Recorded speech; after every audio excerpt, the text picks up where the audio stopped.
All right. All right, welcome everybody. Thank you all for being here for the second installment in the Arkansas Native Plant Society's Basics of Botany webinar series.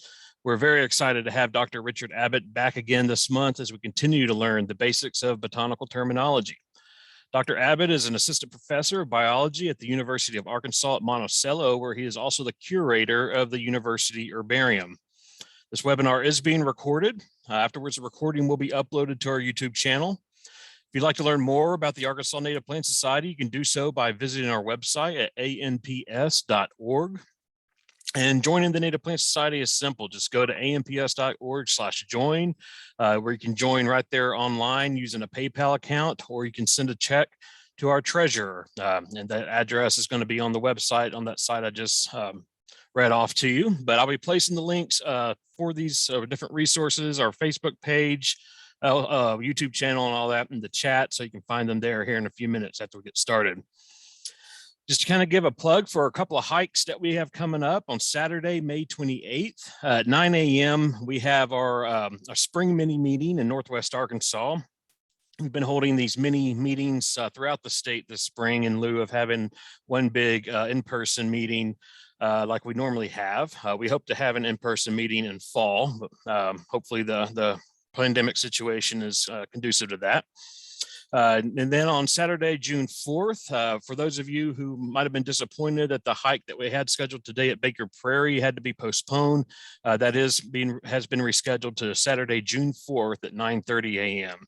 That's at Baker Prairie in Harrison, but the weather today was not conducive to outdoor hiking. For more details about these and other hikes, I encourage you to go to our Facebook page. That's facebook.com/Arkansas Native Plant Society. If you're not on Facebook, you can also check out our website again. That's amps.org. And again, I'll put these links in the chat here momentarily. Dr. Abbott has agreed, and we're going to kind of have a little bit similar format as we did last time, where if you have a question, instead of saving it for the end, feel free to unmute your microphone and ask. Have it be a little bit more interactive than we have traditionally had these. In the past, we've been more concerned about those Zoom trolls and Zoom bombings that have occurred, but so far we have not had that issue. So knock on wood, this won't be the first time that we have an issue when we try to decide to open it up a little bit. And so if you do have that question, feel free to enter it into the chat. You can still do that, or feel free to just unmute your mic and ask the question to Dr. Abbott. He'll pause periodically, I'm sure, to see if anyone has questions. The next webinar in our webinar series is Saturday, June 18th at 6 p.m. Again, that will be the third installment of the Basics of Botany series with Dr. Richard Abbott, and that will be the basics behind a name. We'll learn about what goes into plant names and nomenclature. Saturday, July 16th at 6 p.m., Grace MacArthur, who's a grad student at the Arkansas State University, is going to talk to us about her research on the plant communities of the lower Mississippi River Islands. So some pretty interesting research going on the plants found on the islands in the Mississippi River. Today, we're going to learn the essential botanical terminology regarding plant production. And again, with that, I'll turn that over to Richard Abbott. And thank you, Richard, for being here. Well, thanks, Eric. Welcome all.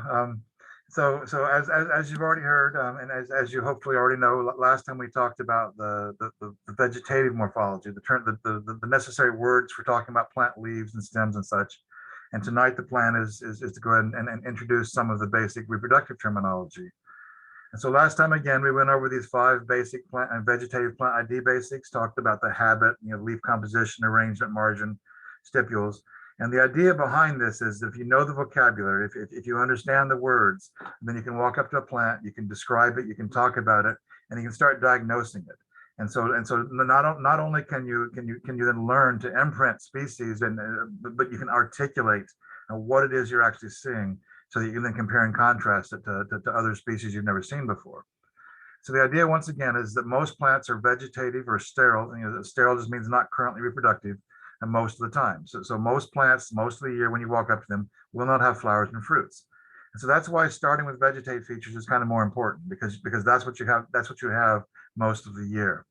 However, if you really truly want to get past this kind of sea of green. In the traditional sense, the systematic course is almost always focused on flowers and fruits.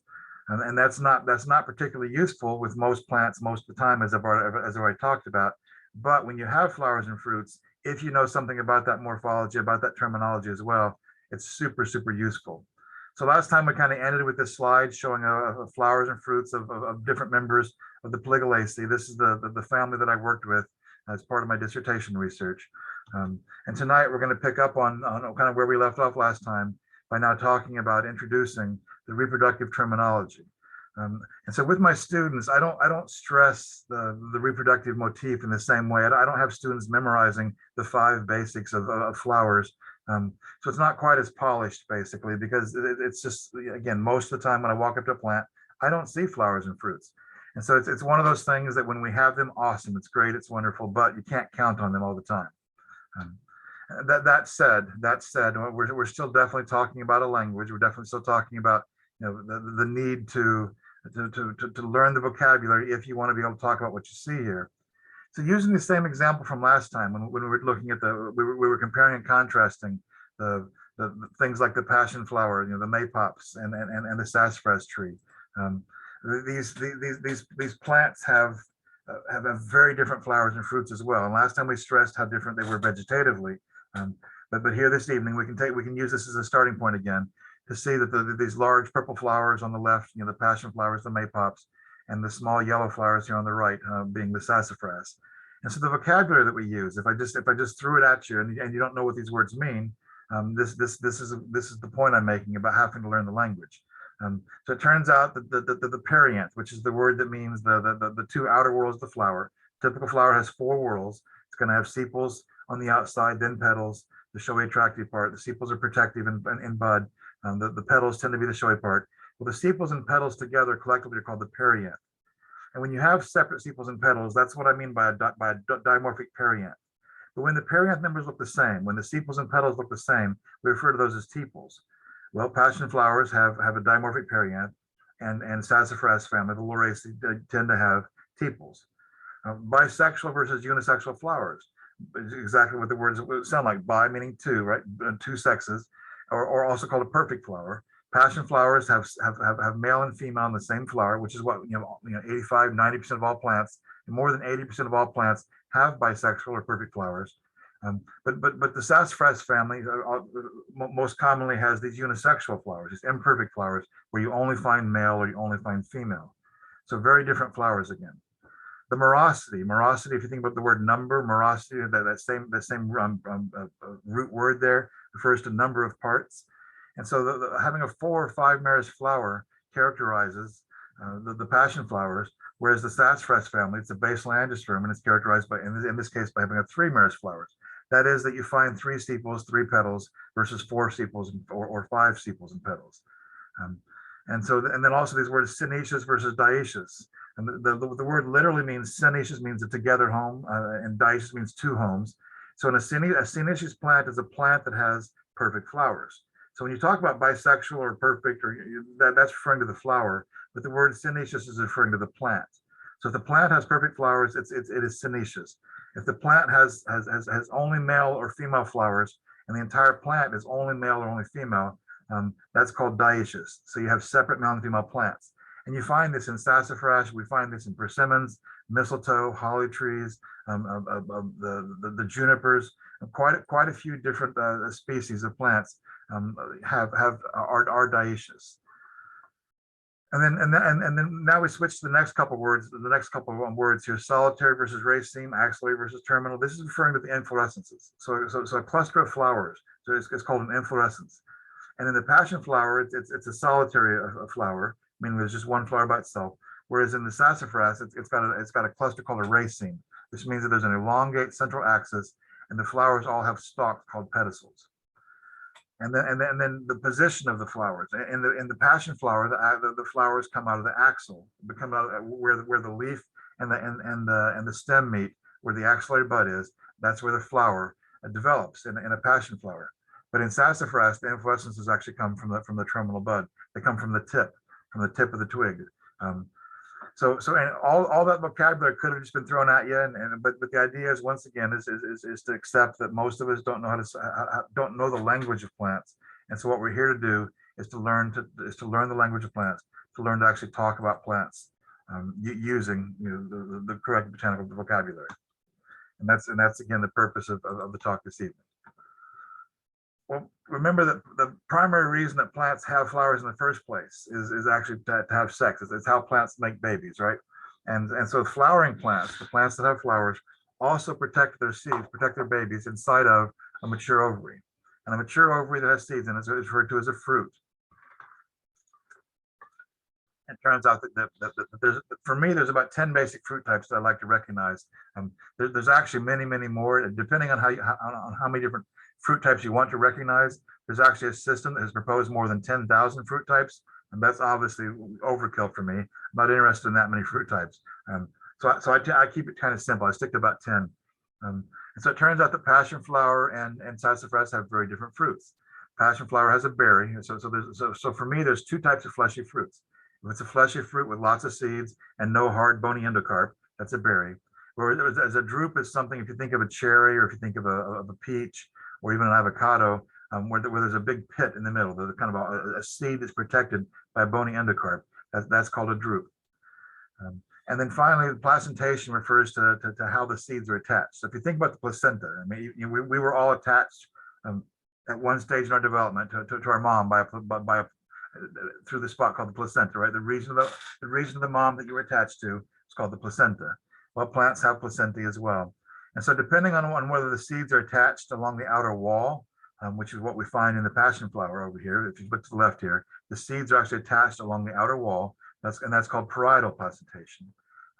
And then in the sassafras, it turns out there's only a single seed, and it's attached at the base, so it's called basal placentation. And so using this reproductive terminology here, we can now separate very easily these two families and these two species. If you remember, the problem was when we're dealing with flowers and fruits, there's not that much of an issue.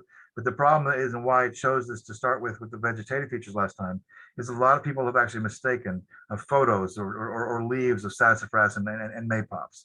And what we're trying to show here again is that with a little bit of training, we can learn to articulate the differences between any two given plants here. And this then allows us to talk about the motifs that they're part of, the patterns they're part of as well. So for instance, the passion flower, as I've mentioned before, it's part of an artificial group called tan. These are vines that have a tendril with a node. And the sassafras is actually part of an artificial group called basal angiosperms. And these are plants that are woody, simple, alternate with no stipules, and then they tend to have a strong, spicy smell. So again, we can use vegetative morphology and reproductive morphology both to actually then talk about motifs and to separate various groups. Okay, and as I kind of introduced before, every motif is going to be different. Every pattern is different. Every family has a different pattern of features here. So it turns out that using reproductive features is sometimes the only way to reliably separate certain families. So with the vegetative morphology, which I like to focus on, it's often possible to separate two different families just by stressing the vegetative features. But there are a handful of families where you absolutely are going to have reproductive features to reliably diagnose what you're looking at. And it turns out that the Asteraceae, the largest family of plants, 30,000 species, are one of those. Asteraceae can do everything vegetatively. Vegetatively, they can be woody or herbaceous. Their leaves can be simple or compound, opposite or alternate.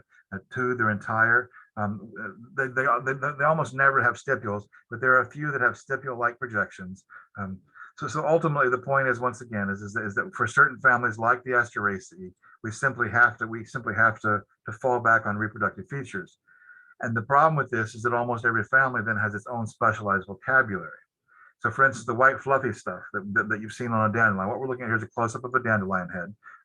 The white fluffy stuff is actually modified calyx, the outermost whorl of the flower, the calyx. And while the ovaries are young, this modified calyx called a pappus, it protects the ovaries, keeps insects from taking bites out of the ovaries by having that mouthful of fluff there.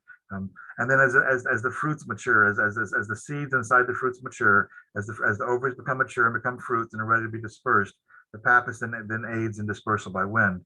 Sometimes it also helps with water dispersal. And sometimes the pappus may actually even then help kind of hold the seed to keep it from sinking too deep into the soil, and making sure that the seed is that the fruit is correctly oriented as it sinks into the soil. So it's a multi-purpose structure basically. The fruit type of the Asteraceae is an achene, which is a dry, endehiscent, one-seeded fruit that does not split open naturally. Eventually, obviously, the seedling will germinate and emerge, but the fruit does not split open to release the seeds on its own.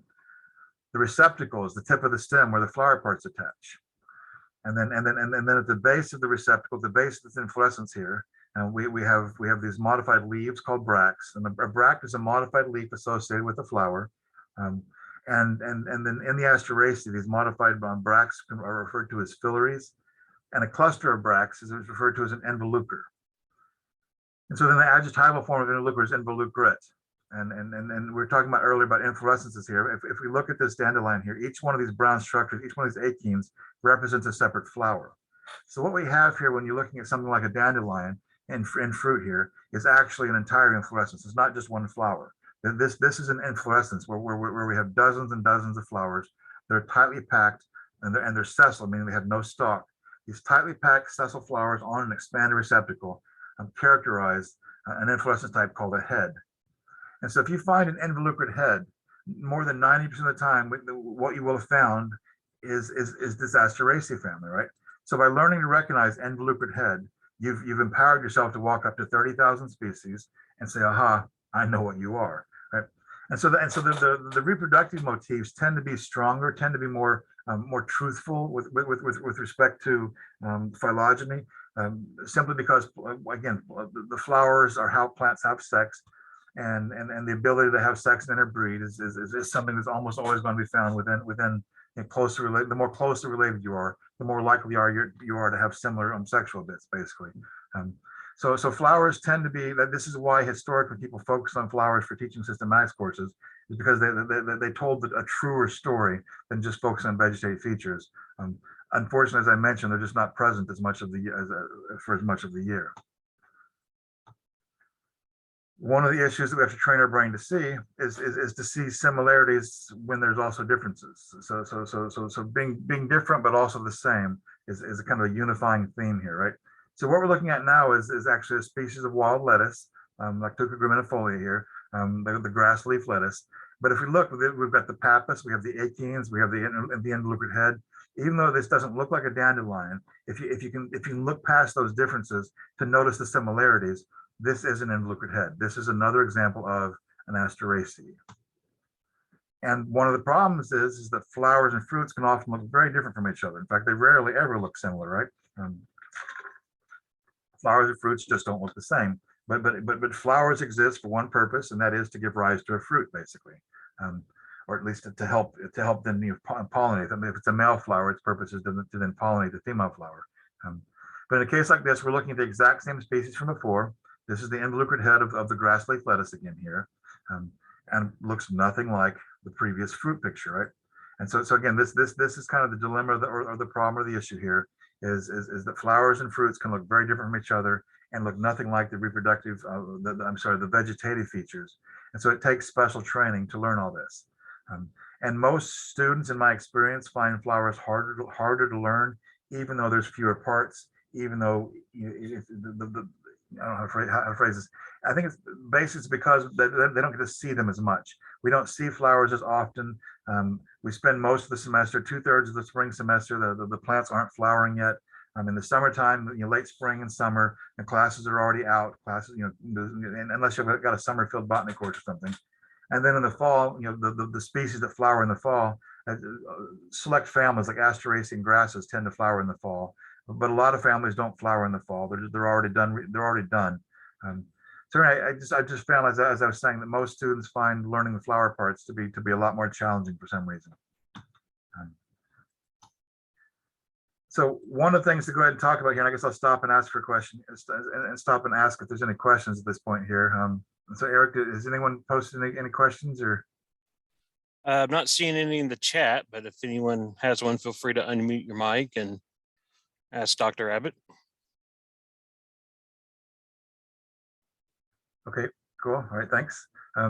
So basically, what I want to do now is go ahead and kind of that was the introductory spiel here, and I want to now run through some of the vocabulary. I'm going to do this fairly quickly because there's just not a lot of time, and me repeating it one time, no matter how long I take, is not the same as you learning it, right? The only way you're really going to learn this stuff, if you don't already know it, is to actually go back and spend your own time, and repeat this. And so the key to learning a language, the key to learning any language, is repetition, right? So your job basically is going to be to take the slides from tonight, to take the information from tonight, and to start walking up to plants. Walk up to 2 or 3 plants every day, 5 or 10 plants a day. If you do this, if you walk up to a handful of plants every day, several times a week, then you'll find that within 2 or 3 months, the vocabulary becomes second nature to you, right? You don't have to think about it anymore. But that's what it really takes to learn this stuff, is you putting in the time and practicing. So that said, I'm going to run through this kind of quickly, but at the same time, if you've got questions, if you want me to explain something, please ask, and I'll try to make time for that. But basically, a flower is a modified short shoot. That is, it's a modified branch. It's a modified stem and modified leaves. And there's up to 4 different whorls of modified leaves that make up a flower. And the outermost protective layer called the sepals, collectively called the calyx, and then the showy attractive part of the flower, individually called petals, but then collectively called the corolla. The calyx and corolla again are referred to as the perianth. The third whorl of a flower, of a flower that has all 4 whorls, is going to be the male whorl. An individual male is called a stamen, and then collectively they're called the andrecium. And so and refers to male, and the east refers to home. It's the same root that we saw with diacious and senecious, which meant like together home or fused home. It's the same root that gives us the word ecology. This oikos, it comes from the Greek oikos, which refers to home, which in this case is the earth for us, which is why ecology has that root. But oik, the OEC root there is basically just kind of refers to home. So the andrecium is the home of the males, the stamens. And a stamen, an individual male has got 2 parts. It's got a stalk at the base, typically called a filament, and then the portion up top, called an anther, is where the pollen is produced.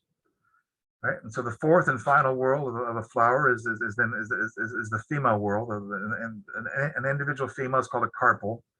And in the old literature, you would have seen it called a pistil, but we try to avoid that word pistil these days because there's a certain amount of ambiguity that was associated with it.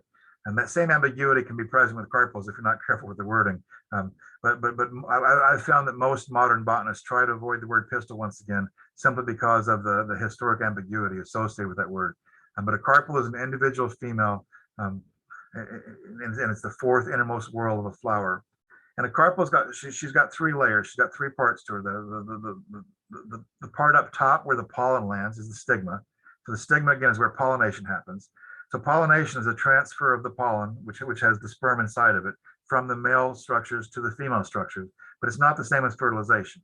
Pollination is just the delivery of the pollen to the female structure, to the carpel. And so what happens then is the pollen then germinates and it grows down through the stigma. There's a stalk then that connects the stigma to down where the seeds are, to where the eggs are, and that stalk is called a style. So the pollen actually grows down through the stigma, through the style, and then the basal portion, the proximal portion of the carpel, referred to as the ovary. And the ovary is the part that will mature into a fruit, and the ovary is the part that has the immature seeds, and the immature seeds are called ovules. And so that pollen once again lands on the stigma, grows down through the stigma, through the style, down into the actual ovary itself, and then enters into the ovule, and the eggs are inside the ovule. And so this is kind of again the purpose of a flower is to reproduce, to make babies. To then and then also the purpose of the fruit then is to protect those babies and help them be dispersed. And as I mentioned earlier, if the sepals and petals look the same, if the 2 outer whorls of the parent look the same, we refer to them as tepals. A couple other words that I see here I didn't mention. The stalk of a flower is called a pedicel, and then the stalk of an inflorescence is called a peduncle. And so it's very easy to confuse pedicel, peduncle, petiole. That ped refers to, if you think about pedestrian or the Piedmont, like the foot of the mountain, right? It's so it refers to foot, and not to be confused with a pediatrician. That's a different, etymologically different root referring to a child. But ped in this case here referring to foot. And so when a structure is missing, when a stalk is missing, it's again called sessile. And so for instance, in the hollies, the holly genus Ilex, the Aquifoliaceae family, there is no style. And so so in the holly family, you find that there's a sessile capitate stigma, capitate meaning kind of head-like. There's a sessile stigma sitting right down on top of the ovary that characterizes the holly family. So again, variation in floral details is how we can separate many of the plant families. But we're of course we're not going to worry about trying to do that because it can't be done in an hour to separate that many. But moving on with the basic terminology here, just kind of showing the same basic structures here in a different view here. The only thing that's added here now is Brack. Just to remind you that Brack is a modified leaf associated with a flower. But otherwise, these diagrams are here just for you to practice, for you to go ahead and practice and study. If you have any questions, feel free to follow up with an email or ask questions this evening. But for now, I'm going to move on. Bracks themselves, again, are modified leaves associated with flowers or inflorescences. They can be showy and colorful, as shown in the slide here. And we've got a bougainvillea, a peace lily, a bromeliad, a banana, a flowering dogwood, and a poinsettia. What we're seeing is the showy, attractive structures in all these flowers here are not the petals at all. These are not flowers, these are inflorescences. And what we're looking at are modified leaves associated with the inflorescences here. And so these bright, showy, attractive, modified leaves are one type of bract. But not all bracts are bright and showy. Sometimes bracts are just small and green. Sometimes they're kind of papery and brown or whitish. A bract is just a modified leaf associated with a flower. It doesn't have to be bright and colorful, although those are the ones we notice the most. And so when it comes down to trying to then kind of create the equivalent of the 5 basics for plant flowering, for flowering plant ID, there's no set rule for this, and it's not something that I practice regularly enough to ask my students to memorize. But these are the basic things that you're going to want to make sure you pay attention to. Are the flowers sempetalous or not? And what this means is sempetalous means sem, again, if you think about a symphony, phonic refers to noises and sem means together. Sempetalous means the same thing. And it means together petals. So just like a symphony means, like together noises, right? Sempetalous refers to having the petals fused together. And you can tell if the petals are fused because they'll have a corolla tube at the base. So there'll actually be a tube at the base where they're fused together. Then apopetalous is just a fancy word that means the petals are free or separate. So figuring out if the flowers have fused petals or not is very important. What's the floral symmetry? Is there a single plane of symmetry? Like we as organisms have a single plane of symmetry running through the middle of our body. You can draw one line through us that creates 2 mirror image halves. And so that's referred to as bilateral or monosymmetric, or it's also in the past referred to as there's other words for it as well that I don't want to introduce right at the second. But then radial is when you have multiple planes of symmetry. And this is also called polysymmetric, and there's other words for it as well. But what's the floral symmetry? That's something you want to pay attention to when you walk up to plant. Is look at the flower head on and ask yourself, is there one plane of symmetry or 2 or more planes of symmetry? Hypantheum is an interesting structure. Hypantheum is a floral cup, and it basically represents the fused bases, not just of the petals, but the sepals, petals, and filaments. So Hypantheum looks kind of sort of like a corolla tube. Someone who hasn't trained their eye to pay attention to the difference, a Hypantheum is going to look like the petals are fused or the sepals are fused. But what you want to try to ascertain is ask yourself, is this fused structure, is this cup at the base of the flower, is it actually comprised of sepals and petals and filaments? And if so, you're looking at a Hypantheum. And it's wonderful to find a well-developed Hypantheum because when you do, you're looking at one of 3 basic orders of dicots. If you're looking at a dicot with a Hypantheum, it's either going to be a rose relative or some sort of myrtle relative, like an evening primrose relative, or some sort of saxifrage, some sort of like alum root relative. So when you find a well-developed Hypantheum that's a dicot in this part of the world, it's one of 3 basic families usually, right? So it's a wonderful thing to understand. The fourth of the basic character part is this idea of morosity, again, the number of parts, as well as their arrangement. If you look at the flower, and if you look at this pink flower here, the radial one here, you can see that it's got 6 showy, attractive structures there. That is fundamentally a 3-meris flower, right? So 3, 6, 9 equals a 3-meris flower, versus 4 or 5 or 8 or 10 is going to be a 4 or 5-meris flower. So the morosity, the number of parts, actually tells us a lot about whether it's a monocot or a dicot, and then allows us to separate some of the basal angiosperm groups as well. Remember from before that the angiosperms have 3 basic groups, and that what we're talking about here with this vocabulary primarily refers to the flowering plants that have flowers and fruits, right? And then there's 3 basic groups of flowering plants. There's the monocots, the dicots, and then what I refer to as the basal angiosperms with quotes around them, meaning that the basal angiosperms are not a monophyletic group. They're not a natural group. Basal angiosperms are just a convenient category that we use for the angiosperms out of which the monocots and dicots evolved. But monocots and dicots are clades, are natural groups. So there's these three basic groups of angiosperms once again, monocots, dicots, and basal angiosperms. And you can separate them based on the morosity of their flowers and how the parts are arranged. And the final big thing that I'm going to point out here when you're focusing on flowers and trying to understand the parts is to ask yourself about ovary position. And what this is referring to is, remember, the ovary is the structure that's going to develop into the fruit. And so ovary position is often easiest to see in fruit. If you're looking at a young fruit or an old flower, you can see where the flower parts were attached with respect to the developing fruit.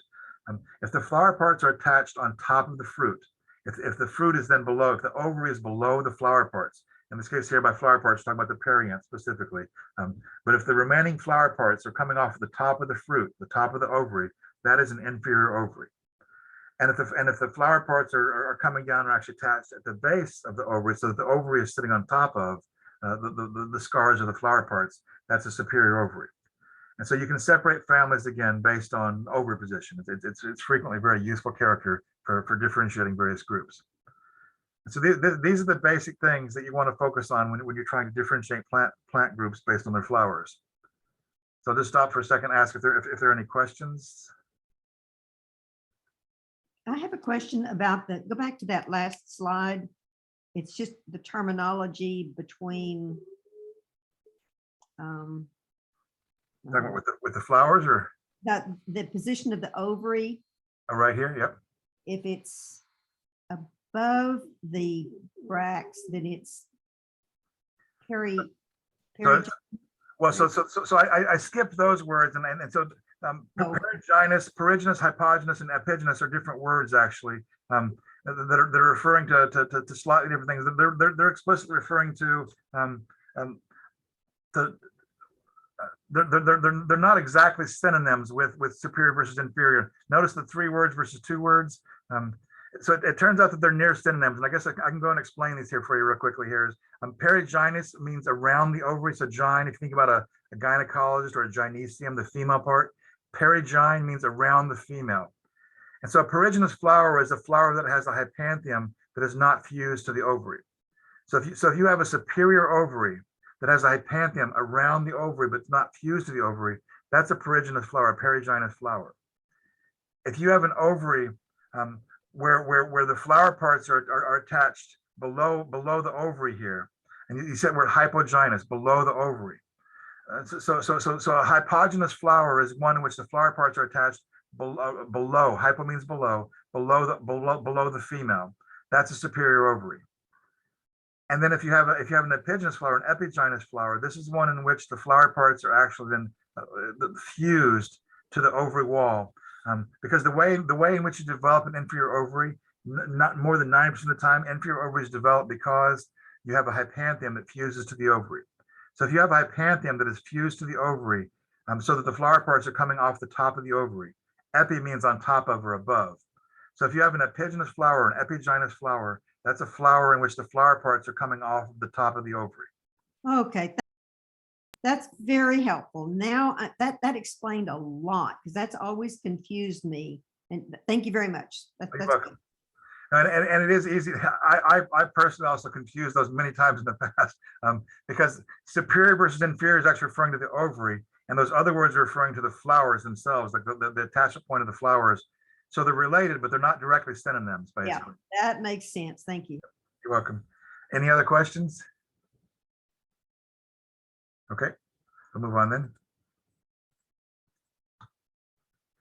Okay, so when we're talking about the petals being fused or not, these sempetalous flowers, I'm going to run through these 5 basics again and kind of re-explain them in a little bit more detail now. This is where things can get really confusing, because botanists, especially historical botanists, traditional botanists, use dozens and dozens of different vocabulary words for different flower types. And it's not that I don't see value to this, but I also think that for an introductory level, when you're first starting out, trying to memorize 20 or 30 or 50 different types of flowers is just mind-boggling, right? So what I want us to focus on is, are the petals fused? Is there a floral cup? So if you look at these flowers, you see how there's a tube at the base of the flowers. there are tubes at the base of the flowers. These are sympedalous. And for my purposes, I'm not going to worry about all the different fancy kinds of flower types, simply because they're not as useful for most of the motifs. They can be useful for separating species, sometimes genera. They're rarely will be a family characterized by a specific kind of corolla shape. But for the most part, I just want us to focus on, are the petals fused or are the petals free? But be aware that in the literature, there are dozens and dozens of types of words for different types of fused petals. One of the words that I do have to go and introduce, though, here, because students do confuse this, is a structure called a spur. A spur is an outgrowth. It's a nectar-producing outgrowth in a flower. And so something like a violet here that you can see, or if you know larkspurs, or if you know linaria, the butter and eggs, or if you know columbines, there are lots of different genera of flowers that have projections coming off of the flower that are involved in producing and storing nectar. So that word spur becomes an important one if you're trying to sort out flower parts.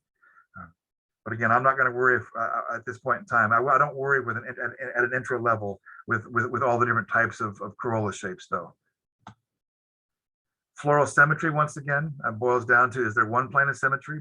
So do you have bilateral symmetry, or are there multiple planes of symmetry?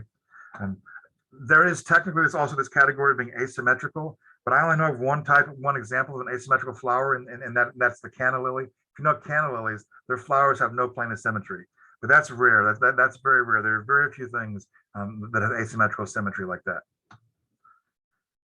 With the flower symmetry, and again, this is just here for you to study again in the future here, so there's a lot of repetition here. I tend to provide more information than is really necessary, but I like for students to be able to go back and study it on their own later. Radial has other words, bilateral has other words.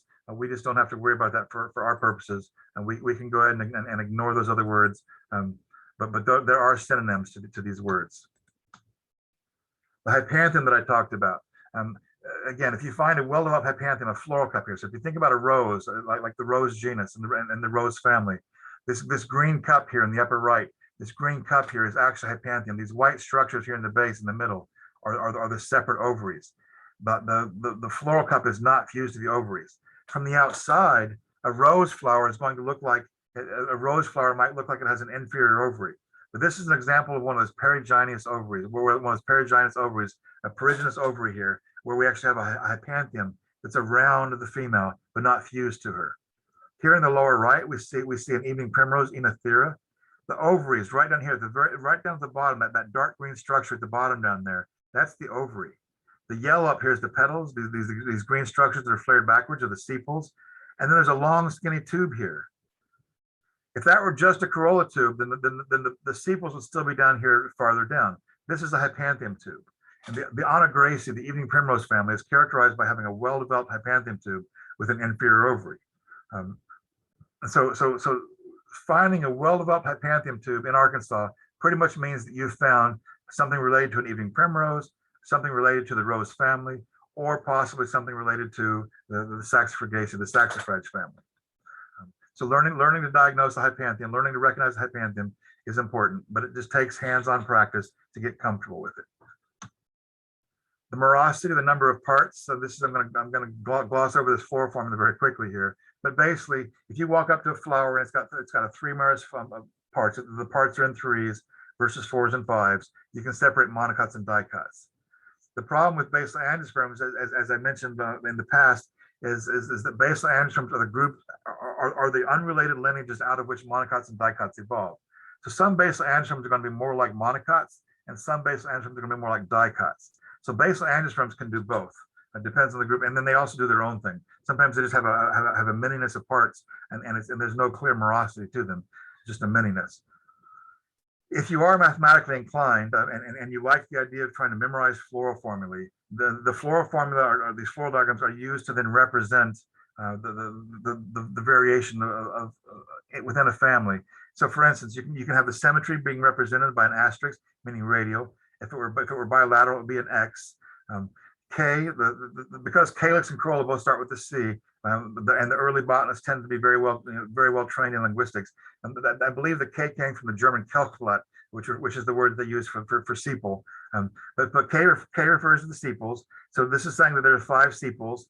The C refers to the corolla, the petals, saying there's five petals, and that circle around them is saying that the petals are fused, that they're connate, that they're fused to each other. The A for androecium stands for the stamens, so it's saying that we have 10 stamens. And then the fact that they've got that little curve, that line that then connects them to the petals, is saying that the stamens are actually then adnate, they're fused to the petals. And then here we see G for gynoecium, we're saying that there's 3 carpels, and the circle around that means that they're fused to each other. And there's that line above, it's saying that it has an inferior ovary. So this is a floral formula for, as far as I can tell, for a made-up family. I'm not aware of any family that actually has this combination of characters. If we had the superior ovary, this would have been something like the Polymonaceae, perhaps, some which normally have 5 stamens. But I don't know of this being any specific family. It's just meant to be a representative. But with practice, with time, with years of study, you can try to memorize a lot of floral formulae. But the truth is, I don't like them. I don't like to use them. My brain doesn't work that way. I don't like reducing flowers down to numbers. But some people find this to be a very useful way of characterizing families. And so when I was talking about carpels being fused versus not, this is an example of what I meant by that, right? On the left here, we've got 3 carpels that are not fused to each other. So they're free, they're separate, they're distinct. And on the right here, they're connate, they're fused to each other. So when you have carpels fused to each other, that's referred to as a compound ovary. And in the old days, the word pistil, the one on the left we would have said it had 3 pistils, and the one on the right we would have said it had would have said it had 1 pistil. So that was the ambiguity that I was referring to. Pistil just meant how many separate female structures are there. In this case, there's ambiguity because if I say there's 3 carpels, you don't know whether they're fused or separate. I have to then go ahead and qualify and clarify on that. But this is why we use carpels again, is because pistils were used ambiguously in the past for separate structures, and they didn't really show you about the homology of the underlying parts. Some of the variation that takes place with the flower parts, I've already mentioned the idea of synoecious versus diacious. And these are plants that have perfect flowers are called synoecious, and plants with imperfect flowers, where the whole plant is male or female, are diacious. But you also have plants that have separate male and female flowers on the same plant, and that's called monoecious. It means one home.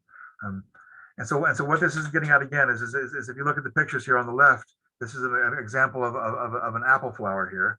We have an inferior ovary. There's a hypantheum. See the green tissue. There's a hypantheum. This is a perfect flower. This is a flower that's complete. It's got all 4 whorls. So complete means having all 4 whorls, and incomplete means that one of the 4 whorls is missing. Perfect means that you've got both male and female present. Imperfect means that you're missing male or female. So all imperfect flowers are by definition also incomplete.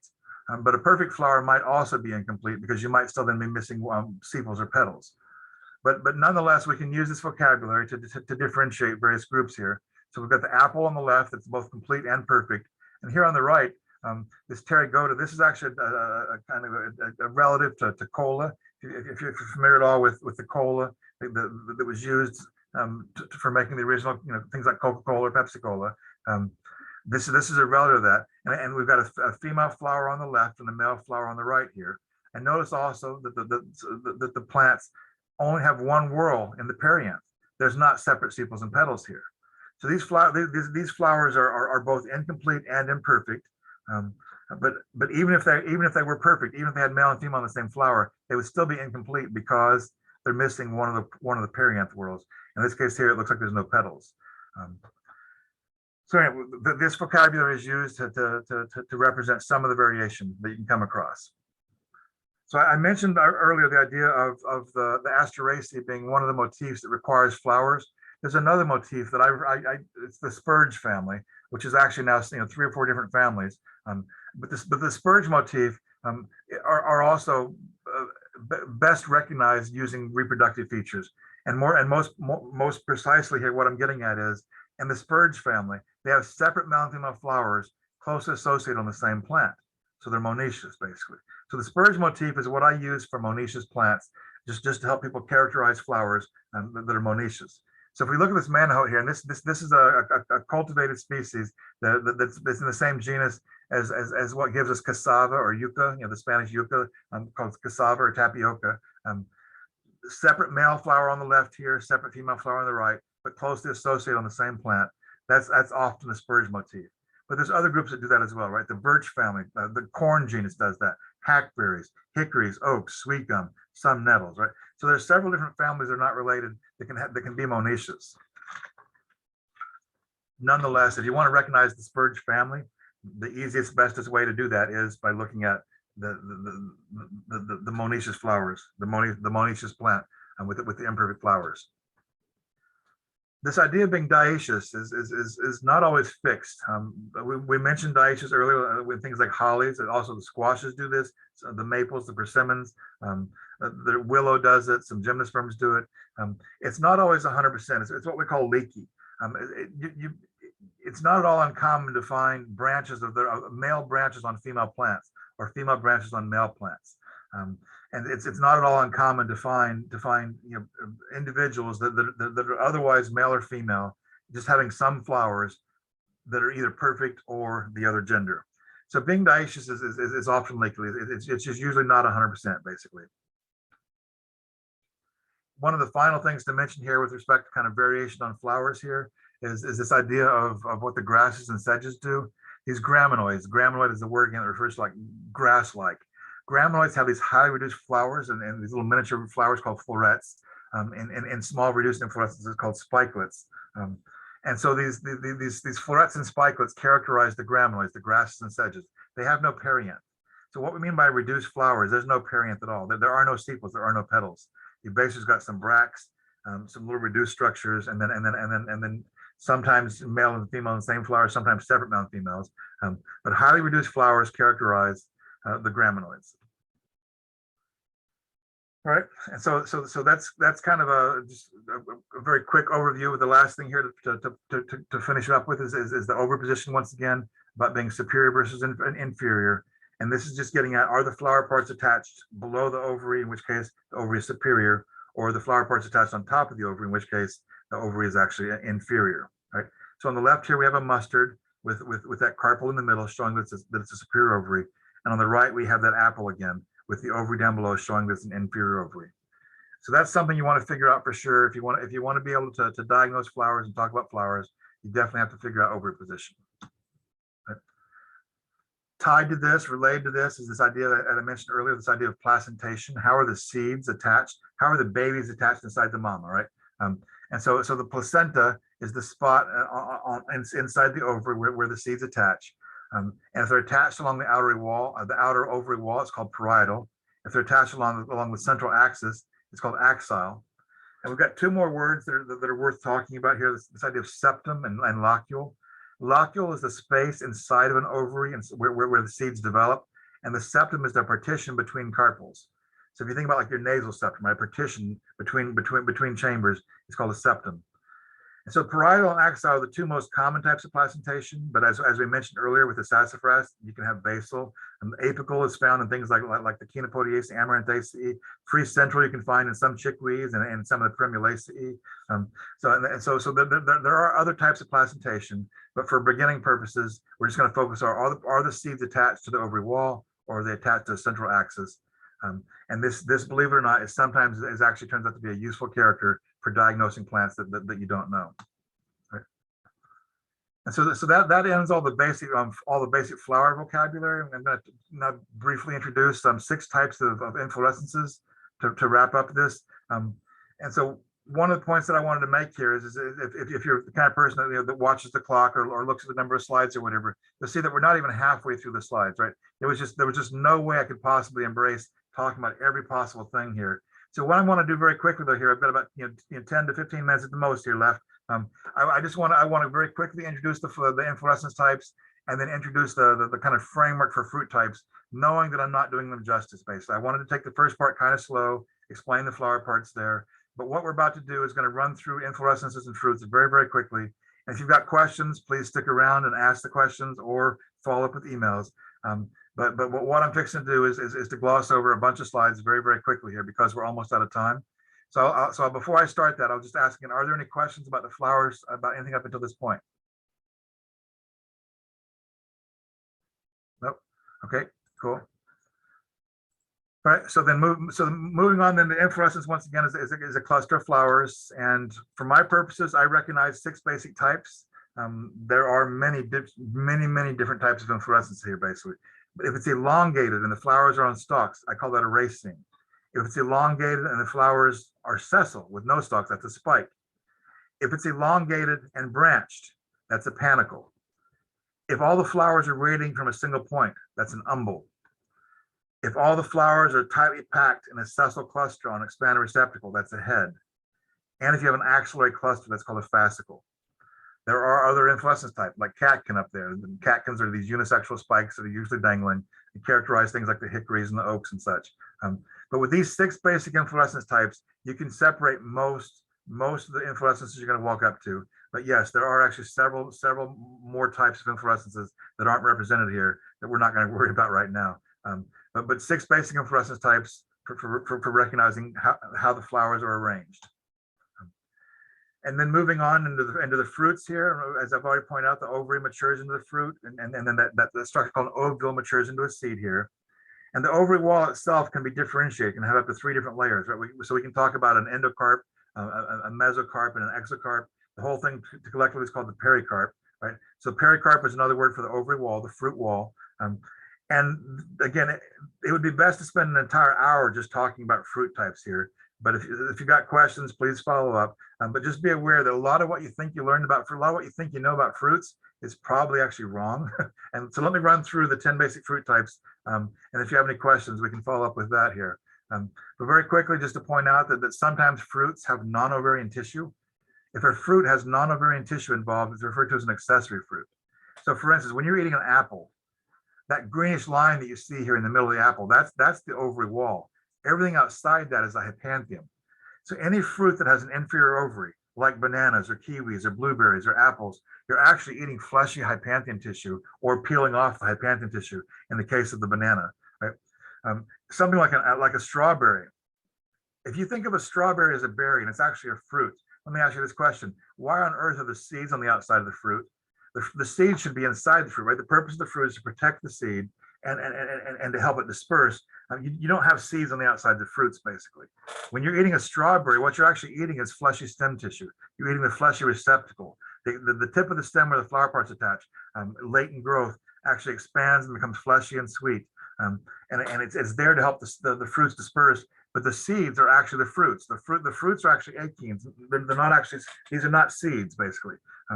And so again, a lot of the fruits that you think you know are actually would be very confusing if you tried to actually explain them using basic terminology here. And again, we don't have time to go into all the different exceptions of weirdness. But if you have any questions about this, please do follow up. I'm going to gloss over that part here. When we're characterizing fruits, it boils down to asking ourselves, are they fleshy versus dry? And if they're dry, do they split open or not, right? So we have 10 basic fruit types. With the fleshy fruits, if they have a bony endocarp, they're called drupes. And if they don't have a bony endocarp, they're called berries. And if they're dry and they don't split open, those are called endehiscent. And then if they're dry and they split open, those are called dehiscent. And there's 4 of each. And again, I'm recognizing 10, but when I was an undergraduate, I was taught closer to 20.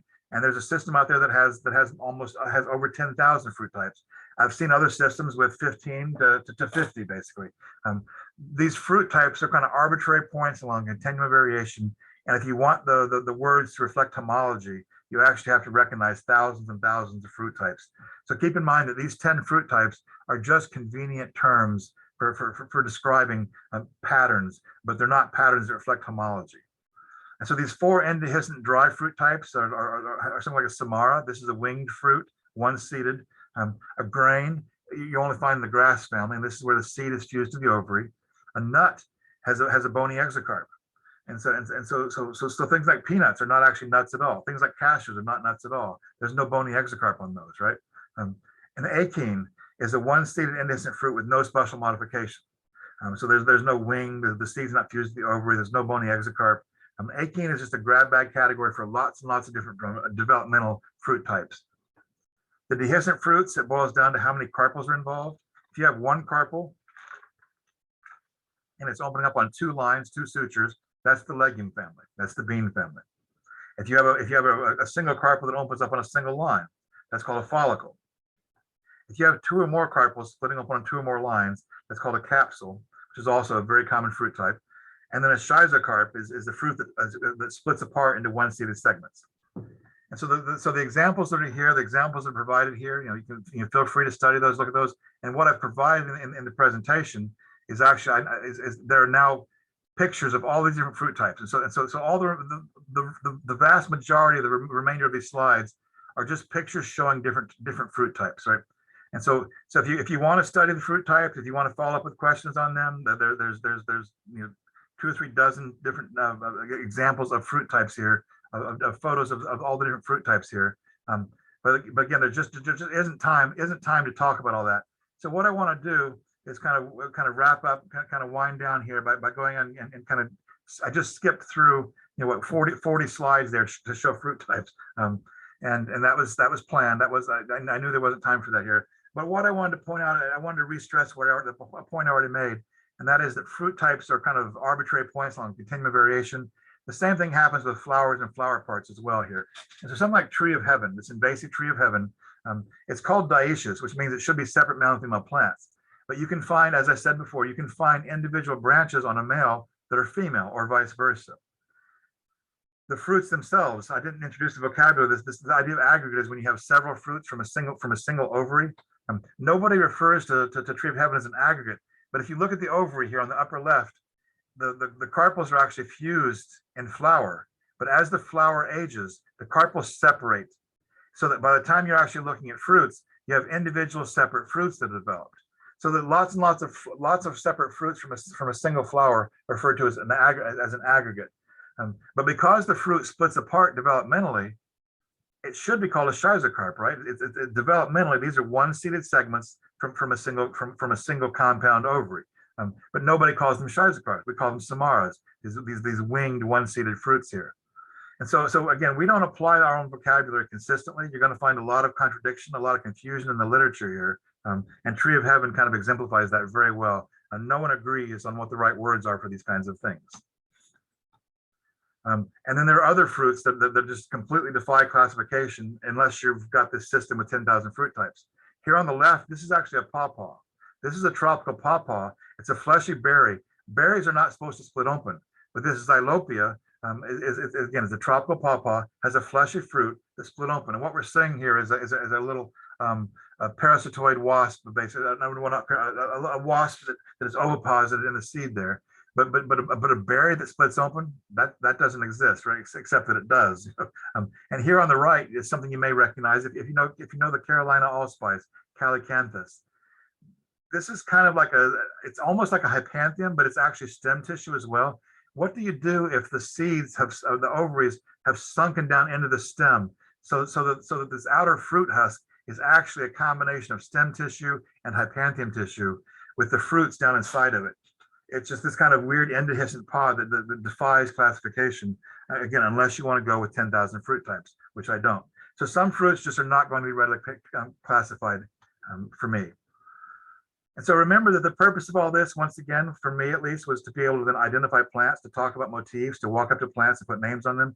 And so we had the same idea of being able to talk about like the tan, the vines or tendrils of the node, the squashes, the passion flowers, the grapes, based on the position of their tendril. Well, you can do the exact same thing with the flower features, right? The squashes are sympedalous usually. They're imperfect. They have an inferior ovary. Here's some the squashes in fruit are usually berries. Sometimes they're one-seeded, or then sometimes they're actually capsules as well. The grape family is apple petals. I mean, it has separate petals, and they're perfect, almost always perfect, and they have a superior ovary. And the grapes in fruit are berries with 1 to 4 seeds, and they have this scar on the seed called a raphe. So as I mentioned, if you want to start learning individual families reproductively, there's almost always new vocabulary that has to be learned. The passion flower family, these also have separate petals. They're apopetalous. The flowers are perfect. There's a superior ovary. There's a structure called an androgynophore, which is the fused male and female parts together, producing a stalk at the base of the ovary. And then there's an outgrowth of the corolla called a corona, and this crown-like outgrowth of the flower, which characterizes the passion flower family. And in fruit, the passion flowers are almost always berries, rarely capsules. And then they have these arils, these elastomes, these lipid-rich outgrowths associated with the seeds. It's essentially a reward to the dispersal agent. So something eats these, digests the aril, and then defecates the seed in a pile of fertilizer. And so it's a co-evolutionary thing here, where these fruits have evolved to be dispersed internally by animals. And so stepping back here as I'm kind of winding down to the last slide or two here, just kind of just putting it back in context here, I want to remind us that what we're talking about here are flowering plants, angiosperms. And so when we say plants, I want us all to remember this. Please take this take home with you, that not all photosynthetic organisms are related, right? It turns out that photosynthesis evolved in bacteria. Plants directly acquired photosynthesis, the ability to photosynthesize from the bacteria, but there are other lineages of eukaryotes as well that are also photosynthetic. And these other lineages of photosynthetic eukaryotes, they acquired photosynthesis by stealing it from plants. And within the lineage called plants, we're also ignoring the red algae, the green algae, the earliest land plants like the bryophytes and the fernallies and the ferns. We're ignoring so many different other groups of photosynthetic organisms. So please be aware that with all the vocabulary we've just talked about, what we've been focusing on is one small subgroup of the clade called plants. We've not been talking about all photosynthetic organisms. And the value behind this, once again, is that you can then use this vocabulary to talk about plant families, to characterize them, to know how to walk up to a group and say, aha, I know that you're a carrot, I know that you're an aster, a legume, a mint, a grass, a knotweed, a coffee. Or we can also then have these artificial motifs where we say, hey, you know what? There's a lot of things that look alike that aren't related. Let's just go ahead and create an artificial motif. And so now that we've talked about the vocabulary, once you know the kind of the vegetative and reproductive vocabulary, you can then start characterizing the motifs more readily.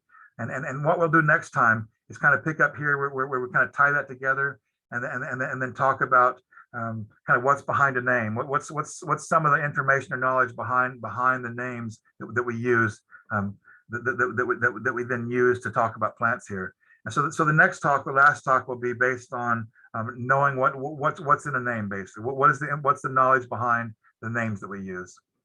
So if there are any questions, I'd love to entertain those right now. All right. Thank you, Dr. Abbott. It's a wonderful presentation once again. Yeah, just give anyone a chance. Feel free to unmute your microphone and ask Dr. Abbott anything you would like regarding, related to his presentation, of course. He might be willing to entertain other questions as well. We'll see. To clarify that this presentation will be made available in PDF form like before. Yep. And do you want to, let's see. Yeah, you got your email up there. So yeah, if anyone would like to reach out to Dr. Abbott to request these slides, I'm sure he'd be happy to send them to you. I just want to say, Richard, you're making more and more sense. The more often I hear you say this stuff, the more sense you're making. When I first heard you talking about this, it completely blew my mind. But after hearing it now about 15 times, it's beginning to sink in. Thank you. It's that repetition he's talking about. Absolutely. Thank you. Essential.